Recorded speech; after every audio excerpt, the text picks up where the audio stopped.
Yo, what's going on, guys? What's up, fam? Good to see you, you degenerate bastards. What's going on? All right. Good morning, guys. Good morning. Jasmy's still holding inside of our bullish structure here, guys. So bounced off support here, bounced off the trend line and just kind of moving sideways. We're back above the moving average, so that's good. So, I mean, guys, theoretically, if we can break above 3 cents 2, then we can do a straight shot back up to test 3 cents 5. So we'll have to see what happens this week, right? So far, just kind of staying sideways, nothing really big to write home about, nothing good, nothing bad. Well, I mean, I guess it's good we're staying inside of our bullish structure here, but I digress. All right, let's get into the comments here, guys. Let's get into the chat.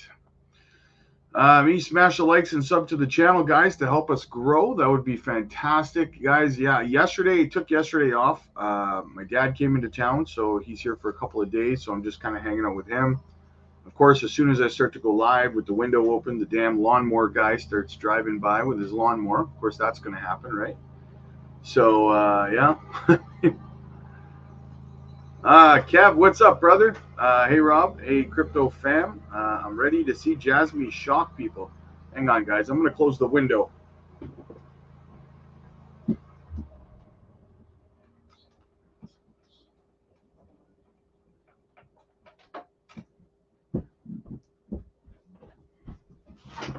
Go figure. Hey, guys, as soon as I go live, no lawnmower all morning. Then it's like within, how long have we been live for? Like within a minute. As soon as I go live, bam, lawnmower outside the window, right?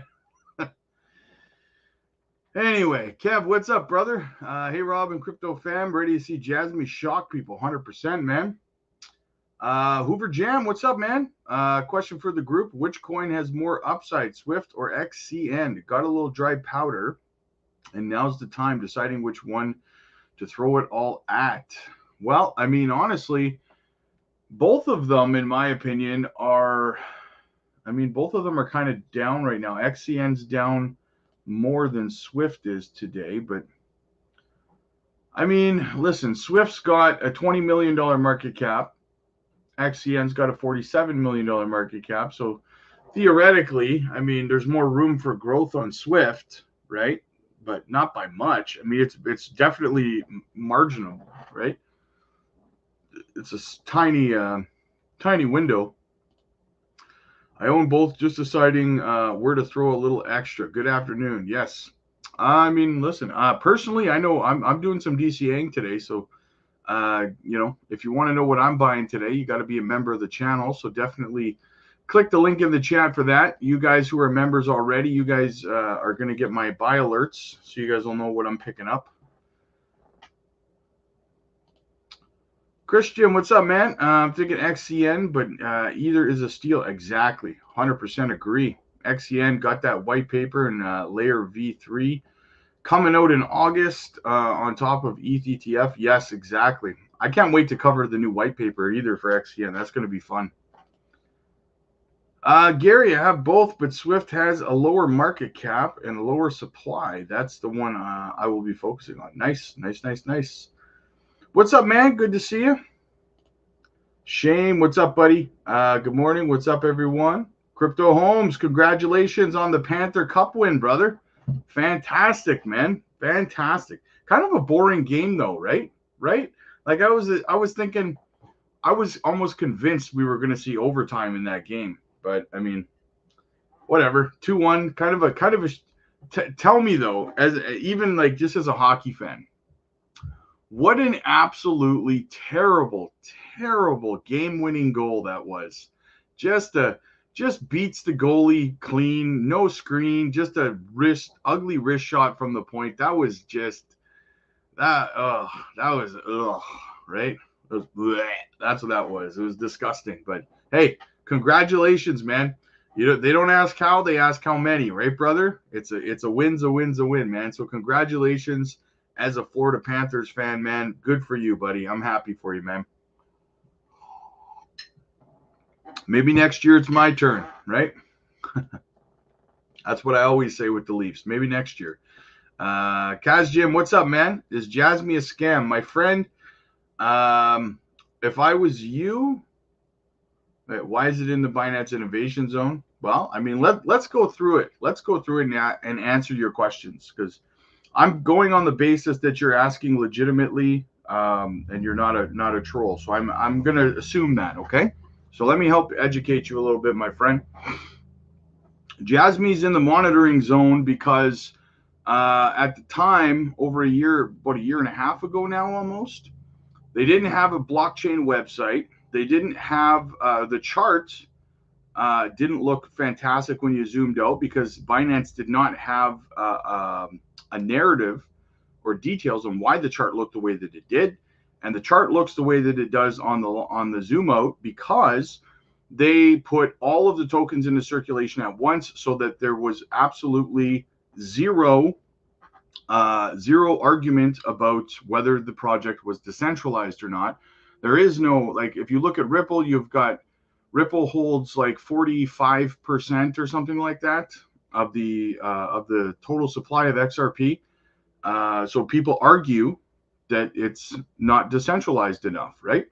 Well, JASMY holds none. They don't hold a large supply. So they put the entire supply into circulation, which gives it one of the best tokenomics in crypto, really, having almost 100% of the supply in circulation. No one's getting dumped on. So that's one reason that's in it. Two reasons why it was originally put in the innovation zone. And the third is because their platform had not been released yet at the time. So, and then you've got some theories about conspiracies and stuff like that, but it is what it is, right? So that's why they were put in at the time. And to further answer your question, why is the website so sketchy? Most links don't even work. It's called a beta website, my friend. I don't know if you've ever seen a website launched that isn't fully operational yet. That doesn't make it sketchy. That makes it not ready for deployment yet, right? So I don't know where you got sketchy from, because I'm assuming you've never seen a new website before. I'm assuming. I don't know. But so, yeah. And anything else about, I don't know what else might be considered sketchy about the website. I mean, if I was to bring the website up right now,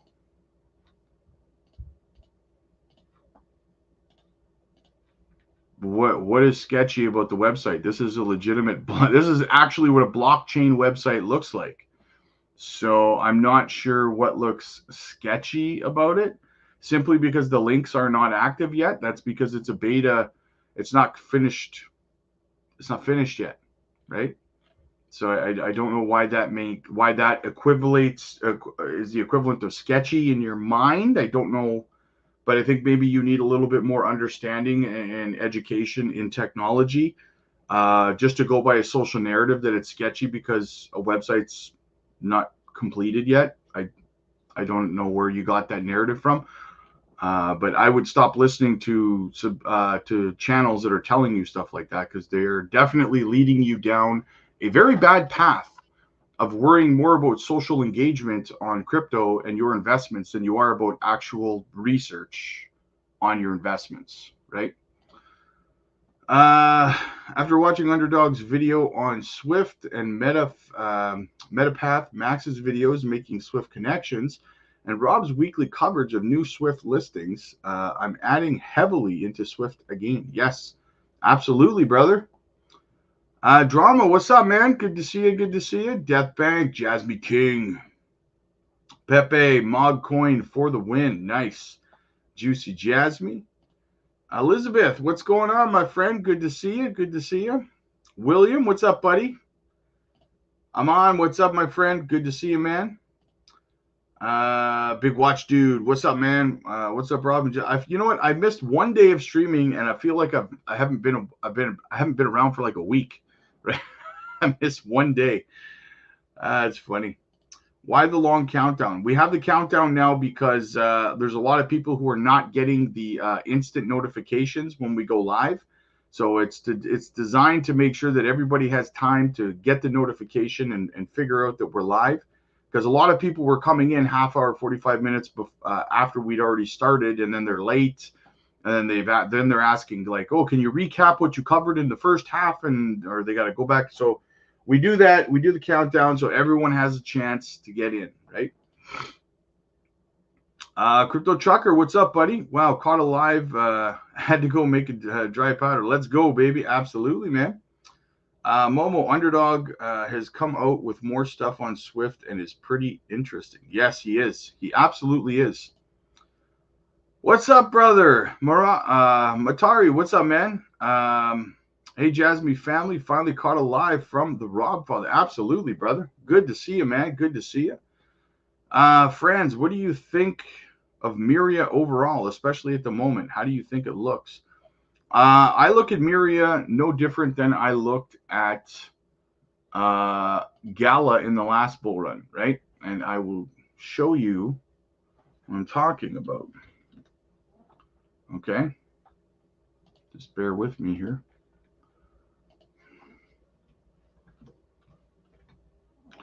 Good old Myria. I am bullish AF on Myria.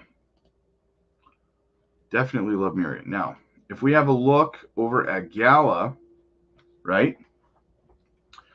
So Gala right now, 2 cents, whatever, $1 billion market cap. What's important here is the tokenomics. I got to go over to CoinMarketCap because stupid CoinGecko. You can never count on CoinGecko, They irritate me. They never give, like, either the max supply is always missing or the market cap or is, whatever it is. They got to get their stuff together if they want to compete with CoinMarketCap seriously. All right, so here we are on Gala, okay? So if you have a look, the supply 34, it's very similar. Even this isn't accurate. What happened here? It's supposed to be 50 billion, I believe, isn't it? Yeah, it's supposed to be 50 billion because we've done this before. They migrated to a new contract, and this is the old contract. Okay, that's why. So anyway, their max supply is 50 billion, okay? And they made it to, in the last bull run, this is not accurate at all. Gala did not make it to $1.15 in the last bull run. It made it to 82 cents. I don't know why CoinMarketCap is showing this. This is inaccurate. This is completely inaccurate. I don't know. Maybe I just had like a, maybe we just had a, what do you call that? I don't remember. Anyway, it'll come to me. Yeah, Gala did not make it to $1.15 in the last bull run. It made it to about 82 cents. I don't know why the CoinMarketCap is got this inaccurate. And its max supply is 50 billion, not 34.2. So I don't know what's going on with CoinMarketCap on Gala, to be honest with you. Anyway, to be accurate with you, okay, to give you an explanation, Gala and Myria's max supply are the same, right? And Gala made it to about 82 cents in the last bull run.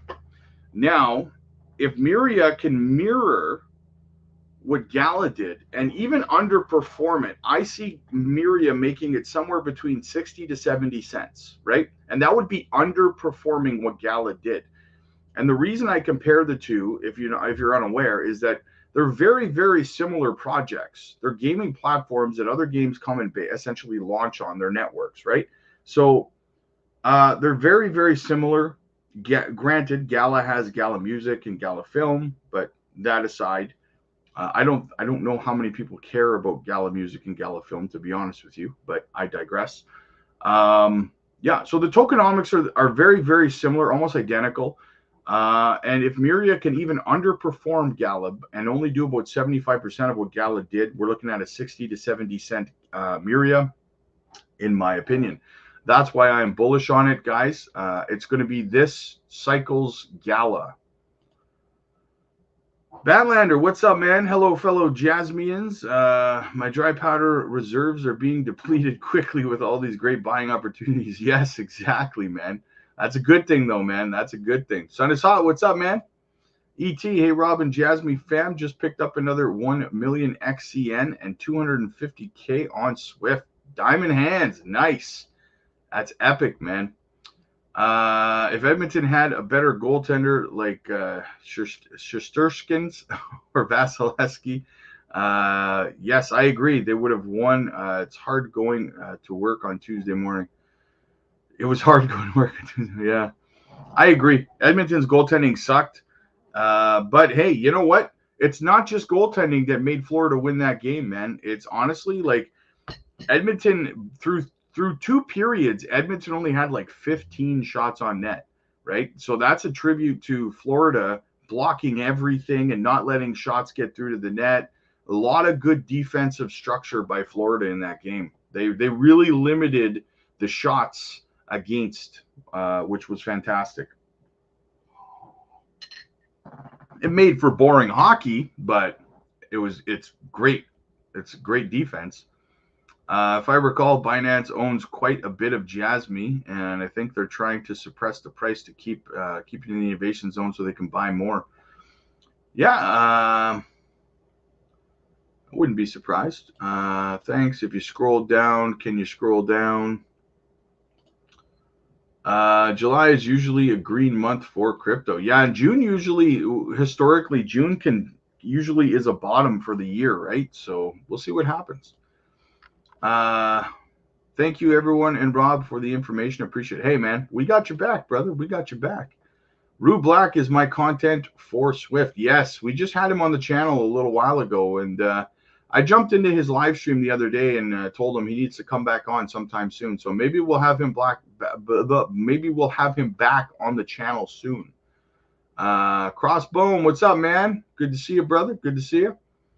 Thanks, Rob. Appreciate it. No problem, man. No problem. Hey, Rob, do you think XCN, in a worst case, what price? I think the lowest, if XCN went any lower, I think honestly it would be about, hang on. XCN, oh, wrong tab here.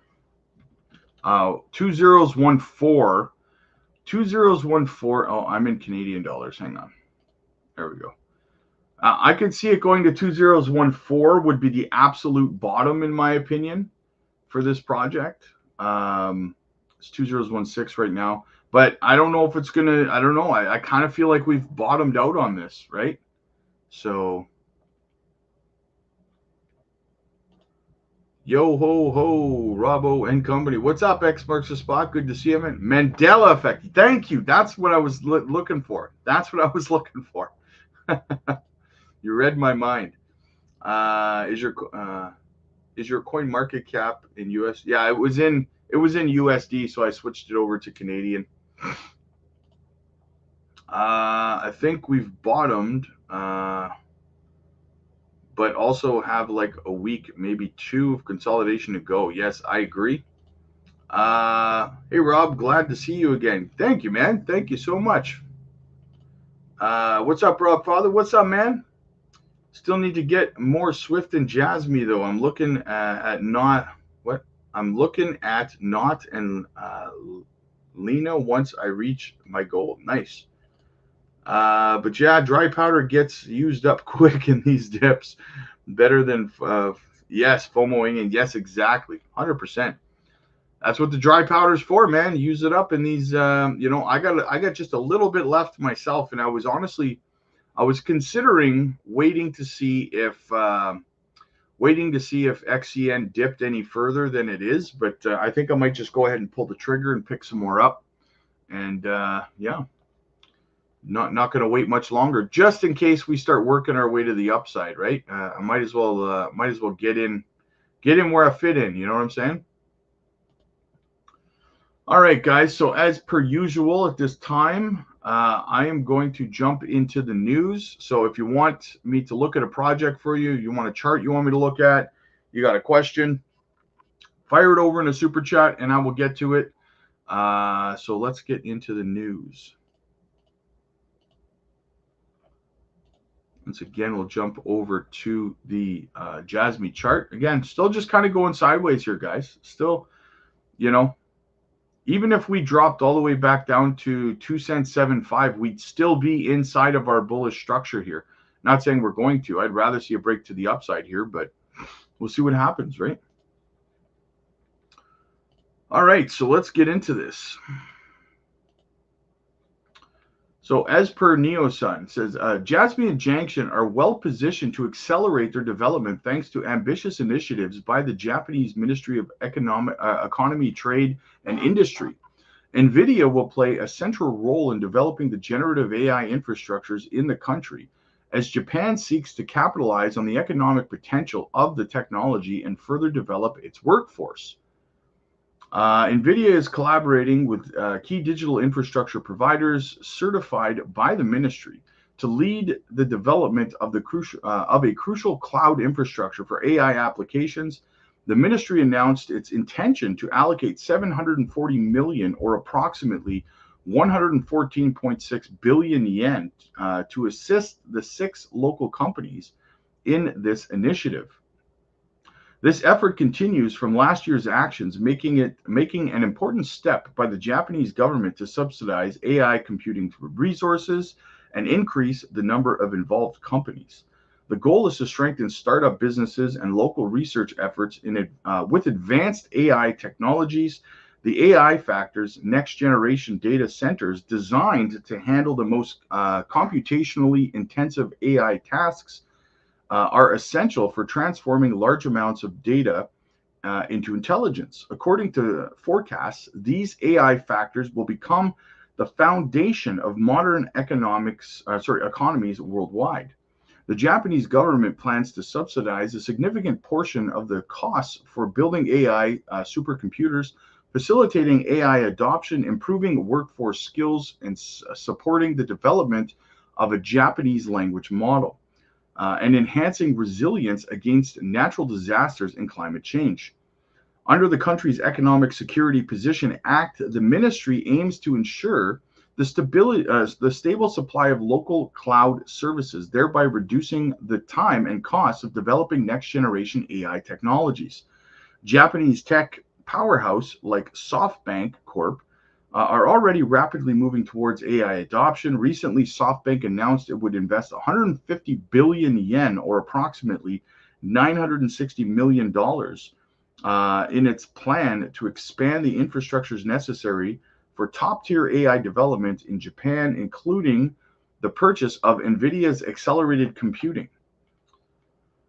With these investments and subsidies, companies like JASMY and Japan can leverage its enhanced infrastructure to accelerate their development. Absolutely, guys. And I've been pegging Nvidia to JASMY for a little while now, guys, right? Let the naysayers say what they want to say. They hate us because they ain't us. You know what it is, guys. You know what it is.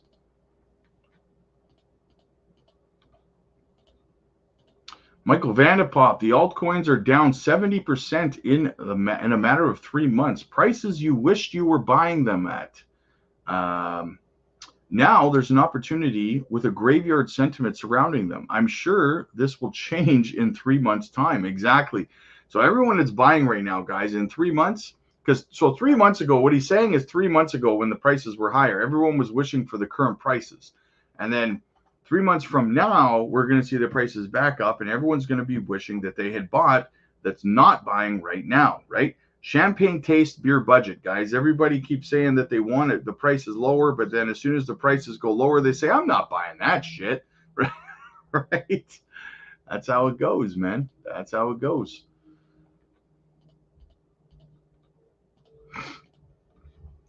JASMY and Nvidia collaboration hype sparks as Nvidia and Japan join forces to develop AI infrastructure.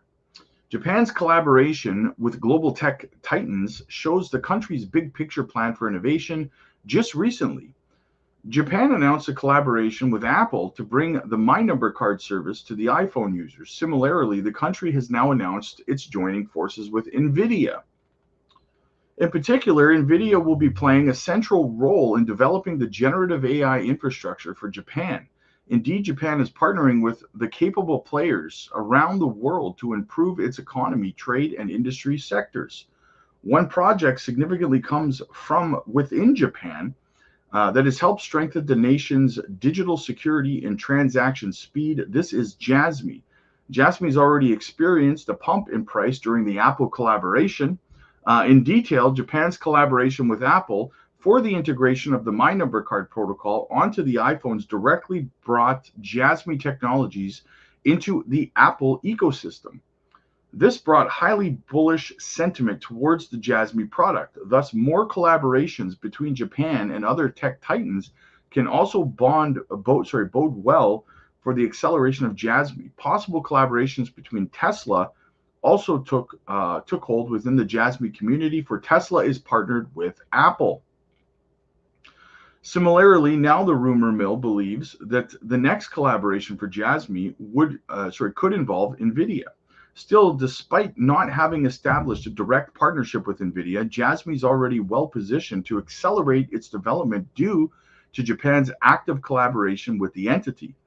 After all, this collaboration with Nvidia will bring key digital infrastructure to Japan. It will be certified by the nation's ministry and will lead to a crucial boost in Japan's global standing. Industry-wise, ultimately, it will empower more startup businesses and local research to advance in Japan. Exactly. And who is at the forefront, guys? Our beloved JASMY. You'll love to see it. All right. What else do we got? This is funny. This is what's happening, guys. Check this out. So as per Eleanor Turek, she says, crypto industry cheers Bowman's loss. Curtis victory in key election primaries. Politicians everywhere need to understand that this is what will happen when you pick a fight with the crypto army. Let's get further into it.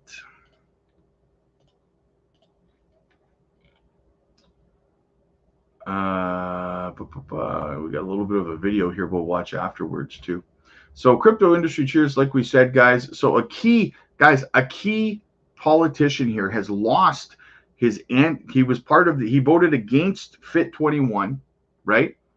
And he lost to a pro crypto candidate, guys. This is what's happening all over the States right now. So let's get in here. The crypto industry is cheering the outcome of two primary races that could impact the future of digital asset policy in the U.S. One is the defeat of progressive New York Democrat Rep. Jamal Bowman. He lost to Westchester County Executive George Latimer on Tuesday in the hotly contested race for the New York's 16th congressional district seat. The other is the victory of Utah Rep. John Curtis, who secured a Republican nomination for the open seat of outgoing Senator Mitt Romney. Both candidates and their respective races have attracted interest from pro-cryptocurrency voters who are eager to see lawmakers with friendly views towards crypto and tech innovation elected to Congress in November. And this is key, guys, because with this stuff happening, we have two anti-crypto politicians who just lost their races and were seated by pro-crypto candidates, right? Do you think for 1 second that all the other states, both on a state level and a federal level, all of these politicians are not looking at this as another example of, I better change my frickin' tune when it comes to anti-crypto or I'm going to get voted out, right? It's a chain reaction, guys. Every time this happens, it gets more and more bullish for crypto because these anti-crypto politicians are going to start to change their stance because they don't want to lose their seats, right? Bowman, who has made headlines for his controversial rhetoric about Israel and the war on Gaza. Okay, I'm not going to talk about Gaza and stuff. Has also drawn the ire of the crypto crowd for voting against pro-crypto policies while in Congress, and his association with decidedly anti-crypto Senator Elizabeth Warren. The pro-crypto super PAC Fair Shake funded to the tune of $169 million by some of the biggest names in the crypto and tech, said it was behind the $2 million ad spend opposing Bowman. And nice. that ran in the days leading up to the primary. While the ad did not mention crypto specifically, Fairshake is nonetheless touting its role in ousting Bowman. Quote, Jamal Bowman fought against setting clear rules for the road for the crypto and blockchain industry, and tonight he's looking for a new job, said Josh Vlasto, a spokesperson for Fairshake and its affiliated super PACs. The crypto and blockchain community will continue to support candidates who believe in innovation and job creation and research across the aisle to get things done. Tyler Winklevoss, billionaire entrepreneur and founder of the crypto exchange Gemini, took to X on Tuesday to respond to a post from Bowman's progressive counterpart, New York Democrat Rep. Alexandria Cortez, where she condemned special interest groups for spending $15 million to unseat Bowman in prime. Aw, Muffin. It's going to happen to you too, sweetheart. It's going to happen to you too. She said, politicians everywhere need to understand that this is what happens when you pick a fight with the crypto army. The Winklevoss twins have donated around $4.9 million to Fairshake this year. They also contributed roughly $1.7 million to the former President Trump campaign to endorse his pledge to fight President Biden's war on crypto. Bowman recently voted against the key piece of the House legislation called the Financial Innovation and Technology for the 21st Century Act, or the FIT21 bill, which establishes regulatory clarity for digital assets in the U.S. The bill passed the House in May with a large swath of support from Democrats, but Bowman was not among them. He also voted against the bipartisan repeal of the Securities and Exchange Commission staff accounting bill, known as SAB 121, which was a cumbersome mandate on the banks wishing to custody digital assets. Bowman's alliance and friendship with Warren, who is notorious in crypto circles for her criticism of the industry and her intent to create a so-called anti-crypto army, is yet another reason why proponents of crypto are celebrating his defeat. Warren recently endorsed Bowman and his re-election campaign. Thanks, Elizabeth. Thanks for backing me up. His opponent, Vladimir, has yet to make any public statement on crypto, although his website touts a commitment to defending democracy and promoting transparency in government policy and pro-crypto voters identify with. So I'm not going to get into his background because he's not actually mentioning anything about crypto. So, but he's not anti-crypto. So that's what we're looking for, guys, right? So couldn't it happen to a nicer guy, right? Couldn't happen to a nicer guy. That's what happens. He messed around and he found out. What else do we got? We got Trump. Donald Trump to speak at Bitcoin convention in July. Trump will be in Nashville, guys. Very, very bullish to see that. Very bullish to see. Good old Gensler. Let's see what Gensler's got. We had a couple of clips on Gensler, but like, what do we got here? This man needs to be stopped. If you vote for Biden, you vote for 4 more years of this guy. The Supreme Court's law of the land regarding this. There's 15 to 20,000 various tokens, and they're offered in investment contracts, schemes that are investment contracts. And you look at it, the American public is not getting the proper disclosure that they are required to get by law, but they need. We're merit neutral, but you all... We're neutral. He's neutral. If you're investing, if you're listening to the public, you're not getting the disclosure that you're supposed to get. And the intermediaries in the middle of the market, those so-called exchanges or broker-dealers and so forth, if they've got hundreds of offerings on that platform, think about it. How many of those offerings don't have some group of entrepreneurs in the middle? It just sort of belies logic. It belies logic. And if you think about it, well, Gary, every judge that you've been in front of has thought about it and told you that you're wrong, right? Like, it's what gets me. If I was interviewing this guy and he started citing the courts again, he says, because that's what he does. He says, the Supreme Courts have said, like this, and that. My first question out of the box for him would be, listen, Gary, I gotta ask, if you're saying that the court said this and you're enforcing this because the court said this, why is every judge and every court you're in with, why are they all ruling against you? If the courts are saying what you're saying they say, why are you losing every case? I would call them out publicly on it. What's the answer to that? If what you're doing is because of the courts, why are the courts ruling against you? It doesn't make any sense. I don't know if he thinks that the general public is unaware that what he's saying has been, swatted down by every judge he's been in front of. I don't know. It's at this point, though, you have to think. He has been told, very clearly, he's been told by the White House. That's why this Ethereum ETF got approved in the first place. Someone picked up the phone over at the White House and said, knock it off. Approve the ETF. We're in an election year and the polls look bad. And we've talked about that, right? And yet he's still on national television saying this kind of rhetoric, right? Like, even if Biden wins, I got to say, I don't think he'll keep Gary in the SEC because he's very clearly not even listening to the White House anymore, right?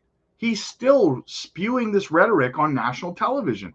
And we're going to get into another a little bit later in this interview where he gets asked directly about how he's costing Biden the election, right? Right to his face, he gets asked this. You guys probably saw it already, but we're going to watch it again. It's like, so he's well aware that his actions could cost Biden and the Democrats the election, and he's still doing it, right? Like, unbelievable. U.S. spot Bitcoin ETFs break outflow trend with 30 million in inflows. Finally, guys, finally. So on Tuesday, spot Bitcoin ETFs in the U.S. reversed a long week trend of outflows by securing 31.01 million increase in net inflows. FBTC emerged as the top performer, attracting 49 million. Bitwise claimed the second position at 15 million, while VanEck garnered 4 million.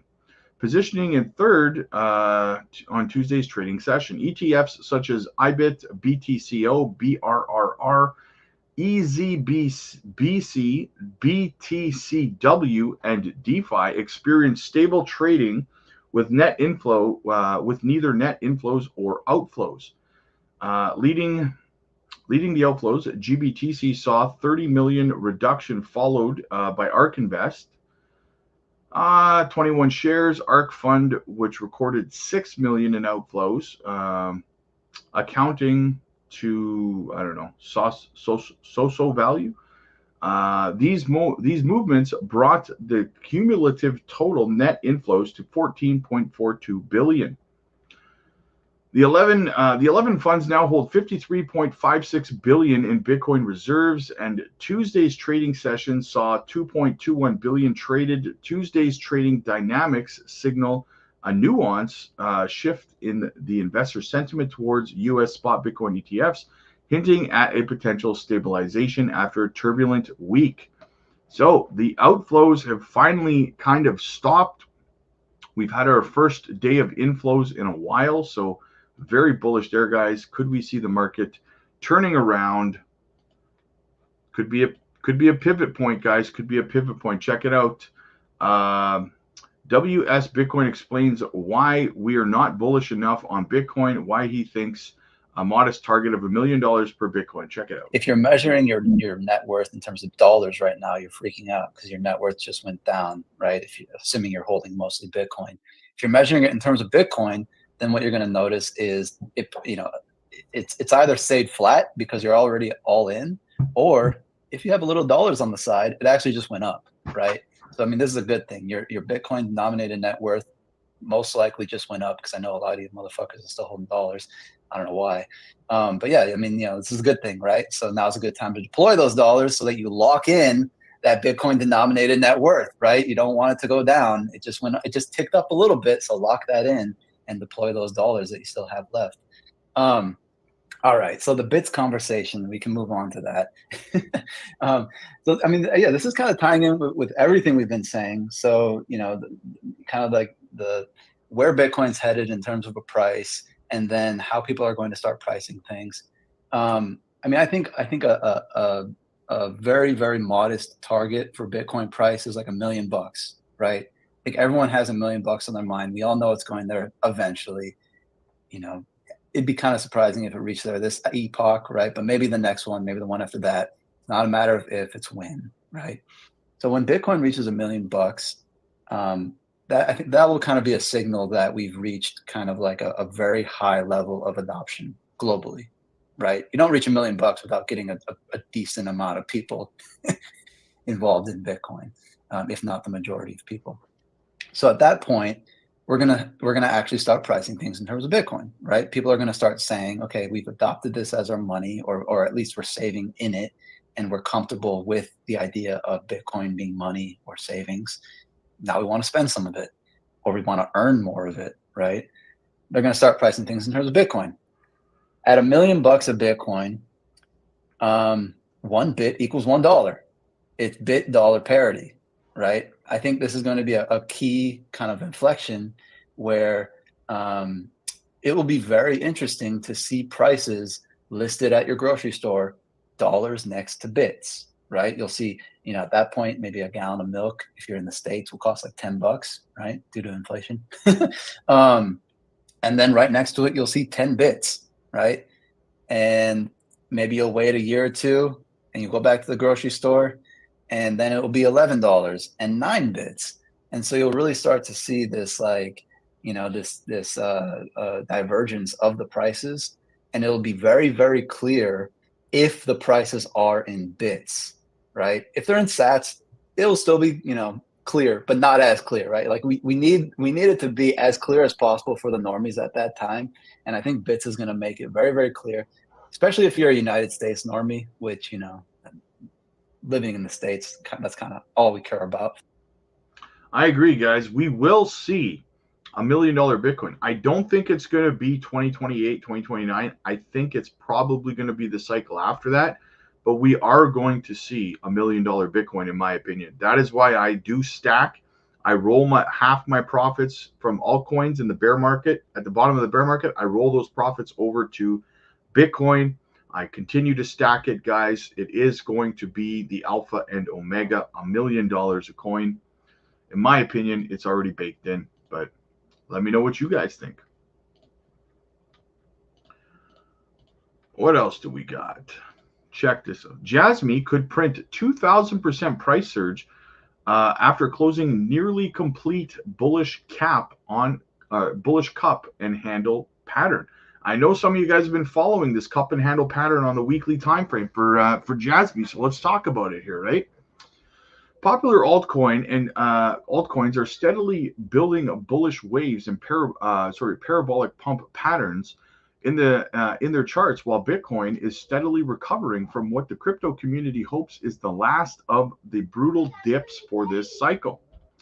Many analysts expect Bitcoin to make a bullish reversal in the coming months. Renowned Bitcoin and crypto analyst Dr. Profit, known for his accurate prediction, believes Bitcoin will march steadily to set 3 specific all-time highs for Bitcoin in the coming golden bull phase. Adding on, Dr. Profit believes this bullish reversal for Bitcoin will also usher in a long-awaited alt season. And within what he believes to be a super cycle, Bitcoin and many altcoins will set a range of new all-time highs. Most altcoin charts are already pointing towards a bullish surge in the near future. Dr. Profit believes the summer will see a launch of this Bitcoin market breakout. In fact, he believes Q3, Q4 of 2024 will bring in unmanageable gains unimaginable gains. As the altcoins that are already showing bullish signs, VET, Floki, and JASMY are some such altcoins. In particular, Steph is Crypto, a JASMY crypto enthusiast, talks about his expectations for JASMY's price in the near future. According to Steph, the JASMY price chart is at a tail end of printing a massive cup and handle pattern. He shares this in his video, how the cup formation is already completed and how the handle is halfway printed. He says once this formation is complete, a massive price pump for JASMY is imminent. He says the bullish run could happen between the next 6 to 12 months. As for the price targets for this JASMY bullish run, Steph expects to see a high set at 62 cents. This price high is expected to be seen at the start of 2025, which would be about 5 months from now, roughly. I don't know. What do you guys think? Cup and handle's going to play out? Are you ready to take your profits? Be interesting to see, guys. Let me know. All right, we got some more, a little bit of Michael Saylor for you guys. Check it out. So Michael Saylor explains how Bitcoin changed his life. How did Bitcoin change you, if at all? Well, first we were looking for a defensive strategy, right? And so my first experience with Bitcoin was this was a defensive treasury strategy I could use to save my company. And so I studied enough to conclude I could buy it. And so after I did that, I realized, wow, there's a lot more to Bitcoin than just digital gold, just making a digital technology investment. And so I started actively researching. So one way Bitcoin changed me is it had me go down the rabbit hole, and I started studying economics, Austrian economics, right? Bitcoin led me to read Murray Rothbard, A History of Economic Thought, and to read Conceived in Liberties. And then it led me to go back and reread all of world history. And then it led me into 1,000 podcasts. And then it led me to, to listen to dozens of podcasts, on Bitcoin development and study the Bitcoin wars, and then start thinking about, and then it led me to think about the rest of the crypto industry. And then it led me to go back and listen to every word uttered by Gary Gensler, in a class he taught at MIT 2 years before I even knew I cared about Bitcoin. And pretty soon you're reading books you wouldn't expect to read.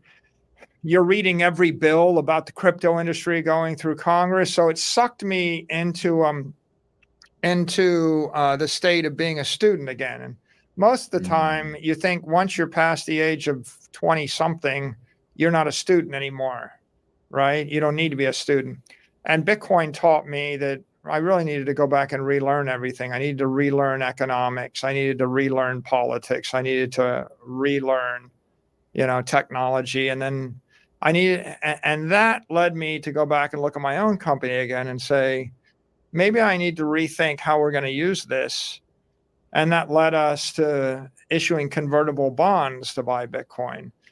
And that led us to thinking about issuing equity to buy Bitcoin. That led us to thinking, well, it's not enough that we learn how to do it. We need to educate other corporations on how to do it. When I discovered Bitcoin, or when I first bought Bitcoin, I was ready to retire. I thought I had served more than 30 years as a public company CEO. I thought, I have nothing left to prove in the world. There's not much for me to do. I'll just go ahead and retire and gracefully disappear from history. And Bitcoin plopped itself into my life and first teased me and then seduced me. And then it dragged me onto that stage today. Right. And so I was dragged onto a world stage, and I found myself now, instead of quietly retiring, I was now drawn into a role of advocacy such that I would get on a plane and fly to Sao Paulo or fly to Uruguay or fly to Prague, or, and obsess over things that I never need to obsess over, and go back on CNBC or go on Fox, go on television, and or sit down and record 1,000 hours of podcast. And these are all things that I discovered late in life. I would say I'm a late bloomer, right? Like I'm much older than the average Bitcoiner, right? And so it's like, how did this all happen? And I think it's Bitcoin inspired me, maybe inspired me, catalyzed me. So it changed how I spend my time. It changed my intellectual interest. It changed our corporate strategy, and it gave me a mission, and I felt compelled to do it, right? Bitcoin serves us all up a mission if we listen carefully to what it has to tell us. It did something very similar to me, guys. Very, very similar. I essentially became a student again myself. It's funny that he says that. All of a sudden, I started reading, every piece of documentation I could find, and watching every video and listening to every podcast, and very, very similar. And I'm sure it's similar for a lot of you guys out there, right? Because it's an amazing opportunity. All right. So Saudi Arabia reported a $10.9 billion trade surplus in April. Now that the petrodollar agreement has ended, they will start buying Bitcoin, ? So here's the thing, guys. For people in your life that are saying, I'm not sure if I want to get into that or not. I'm not sure, like, is it a scam? Blah, blah, blah, right? Guys, Saudi Arabia is buying it, right? El Salvador made it a legal currency, and they continue to buy it. BlackRock and the United States have created ETFs. Canada ETF, Japan a Bitcoin ETF, like China, or Hong Kong, Germany. Like, guys, I would simply say, like, with all of these countries and entities buying into Bitcoin and creating ETFs and all this stuff, they're buying it. What the hell are you doing sitting on the sidelines wondering if it's a good idea or not? Are you insane right now? But you're going to buy it later when it's worth $1 million a coin, then you're going to start buying it? Like, what are you doing? That's what I would say to people who are on the sidelines saying, I don't know yet. You don't know. Like, are you crazy? BlackRock's buying it, Fidelity's buying it, everyone's buying it, and you're sitting there going, I don't know. Okay, good luck with that. Let me know how that strategy works out for you. That's what I would say. What else do we got? Check in on the Dixie here, guys. She just refuses to dump, She refuses to dump. We've just been kind of trending sideways here for quite some time, so we'll wait for that dump. Bitcoin dominance is down a little bit. It was up at like 56. It's down to 54.76 now over the last couple of days. So that's good, but we need a complete collapse here if we want to go any further. Okay, so here's the clip I was talking about with Gensler. This is just priceless. I love that she asks him straight up, that he's costing Biden the election. As you know, crypto, though, is becoming almost an election issue. There's reports that former President Trump is going to speak at this big Bitcoin conference. He said that he will end, quote, Joe Biden's war on crypto. And there's one more. It's become such a big deal that Mark Cuban has actually said that you, Mr. Gensler, could, quote, literally cost Joe Biden the election. What's your response to this? I'm going to be easy with you, Myria. I don't speak about elections. You don't have a response to Mr. Cuban? I don't. I just really, look, my role as a securities regulator, as chair of this great 5,000 person agency that oversees $120 trillion capital markets, we are here to look out for investors, look out for issuers, and where appropriate, to be a cop on the beat. And we have a set of rules that are pretty clear. There's nothing inconsistent about crypto securities and the securities laws. Unfortunately, there's a number of people. Except for what the courts say, right? Except for the courts saying otherwise. That are non-compliant with the laws. Let me ask it a different way. Are you surprised by the political movement we've seen around crypto? Again, I mean, I'm a securities regulator. I'm focused every day on that part of my job, which is protecting the investors, looking out for issuers, access to markets, fair, orderly, and efficient markets. And with all respect, I hope your listeners understand that's my role. Other Believe me, Gary, we understand who you are. people can speak about elections. So the election is coming up, though, and although your term, Marie, although your term take three. Although your term goes beyond November 5th, is there something you want to get done? Do you feel like you're up against the clock to get something done before the presidential election? Look, it's such a privilege to be in this role. I really mean it. I can't believe I'm serving my third president and been through Senate confirmation 6 times and all this. I just can't believe that. And every day I think is a privilege to help the American public. Our clients, 330 million Americans. It's about chasing down insider trading. It's about making sure that there's the proper disclosures. It's about implementing. We still have some significant things. We just implemented this big transition to having the clearance, the settlement cycle to 1 day. But we're also working on the implementation of our Treasury clearing rules. And our $27 trillion Treasury market is way too jittery. It has fragility and jitters in it every couple of years. And settling that down and sort of implementing that set of rules. But yes, there are still some rules that we proposed and we have not yet adopted that we're working on, but we're not doing it against a clock.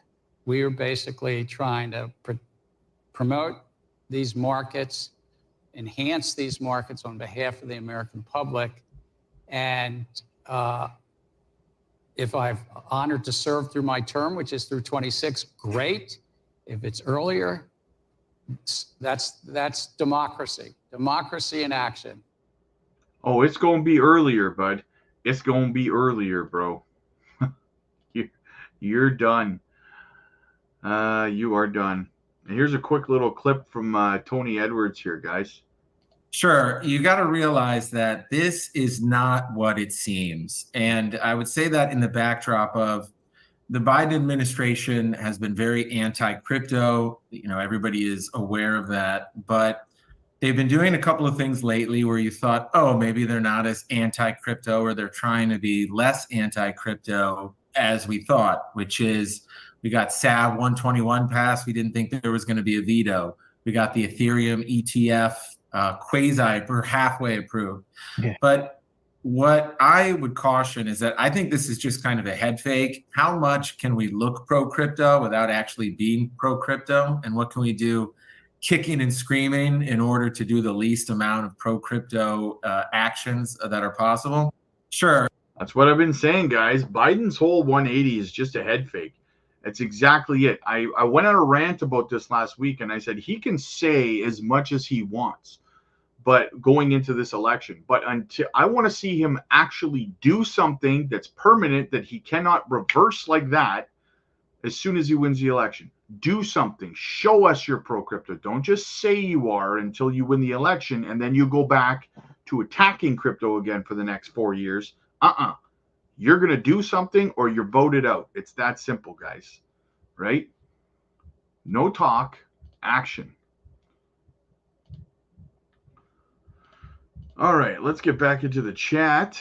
That is the news today, guys. Let's get into the chat, see what's going on.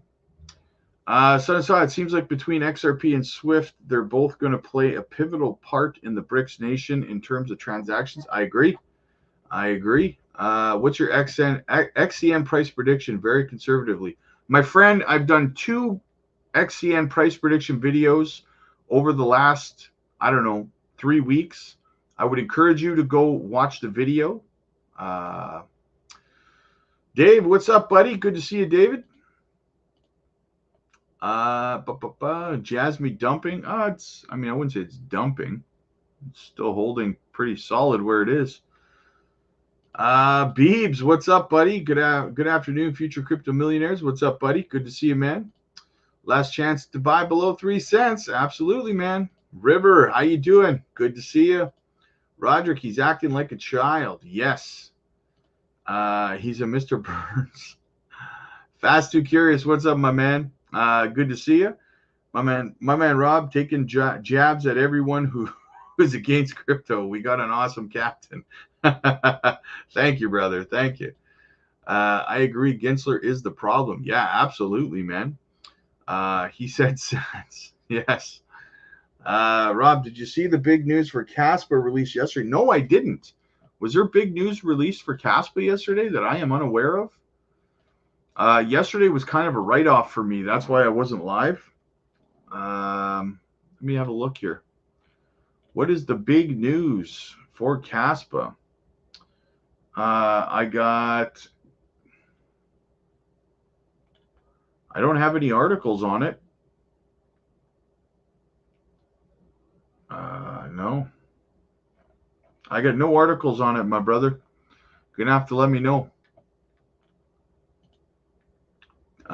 Defensive strategy, BS. You bought it and took a gamble. Yes, exactly. Exactly. I saw that video. What do you think about what Steph's Crypto said? Do you agree or disagree? I mean, I agree with Steph. The thing is, you have to understand. There's things people have to understand about Steph, okay? Now, I've explained to you guys before. You have different kinds of content creators, right? You have content creators like Steph who strictly rely on technical analysis for the most part, right? That's what he bases his prices on, his targets on, all that stuff. And that's fine. He's very good at what he does. And I agree with a lot of what he says. But he doesn't factor in catalysts or anything because it's very difficult to factor in catalysts and good news into technical analysis, right? So with TA, you're just going to base on charts and charts alone, right?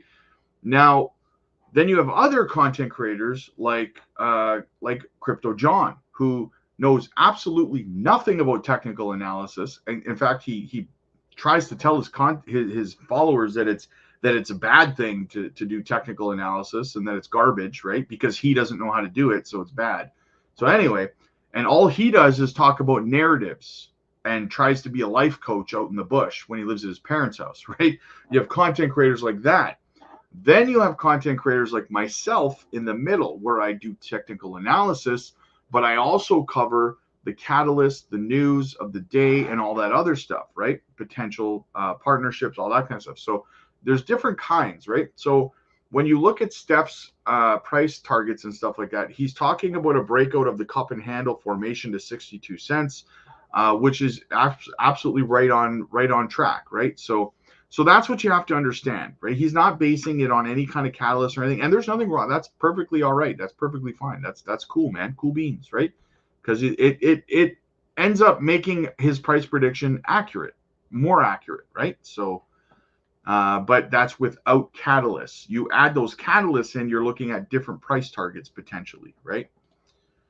Rob, I see Steph's 2025 prediction was your old one. Yeah, I mean, I got to that price prediction target like last year, and my target, if you recall, Beebs, at the time, I was saying to people that my price target was only based on charts, no catalysts or anything. And then people started asking me to start adding catalysts in and to readjust my calculations accordingly, right? You probably remember that. So yeah, that was my target. And it's funny because that was my target just based on charts. And that's what Steph does, is he just bases his targets on charts. So we are right aligned with our targets just based on charts, Steph and I. So I do agree with him on that. Good evening, my millionaire JASMY scam family. As always, Rob, your content are great, brother. Keep up the great work. Thank you, man. Thank you so much, Mr. X. The reason I say it's BS is because nobody had a clue what Bitcoin was when it first came out. You expect me to believe this so-called BTC guru on a strat? Yeah, I agree. Yeah, it was just a Hail Mary pass. Absolutely. Diamond Balls, thoughts on Pepe on base? Pepe on base. Is there a new Pepe coin on base or something?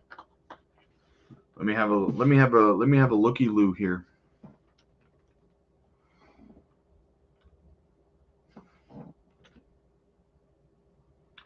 What is that? Pepe Blue? Is that? Oh yeah, Pepe Blue. Wow, $322,000 market cap only. I mean, it's definitely early. Holy smokes, it's early, right? Yeah. Yeah, honestly, this is another one of those that I would throw like a couple $100 into and just a Hail Mary pass, pull a Michael Saylor, throw it in there and see what happens, right? That's what I would do with this one, to be honest with you. I believe KASPA reassured everyone that they're coming out with KRC 20 by June 30th. Really? I'm going to have to look into that, brother. I'm going to look into it, and maybe I'll do a video on it once I do some research on it. Brandon, it's a good time to buy. Absolutely it is, man. It's always a good time to DCA when you see red on the charts, man. Absolutely. All right, guys. Well, that's the news, and I'm all caught up on the chat. So I'm going to have to call it there. What do we got, Deathbank? I would say yes, NFA. It's under 3 cents. Yeah, absolutely. Oh, is it a good time to buy? Sorry, I thought you said it is. Sorry, I read that backwards. Yes. In my opinion, it is a good time to dollar cost average. That's just my opinion, right? So yeah, all right, guys. So listen, if you're new here, smash that subscribe button, guys. We'd absolutely love to have you. Studio Tech showing up late again. What's up, my friend? Good to see you, brother. But yeah, all right, guys. Have yourselves a fantastic afternoon. I'm gonna go hang out with the fam jam, have some lunch and stuff. And yeah, I've got some more content coming out later today. Beebs, I'm going to look into that KASPA news, brother. What do we got? Which is the best off-ramp exchange to use? Well, it depends where you are. Personally, I usually switch over to my Canadian exchanges. I transfer over to the Canadian exchanges when I'm off-ramping, like ShakePay and Newton. Those are Canadian exchanges, but yeah, that's what I tend to do.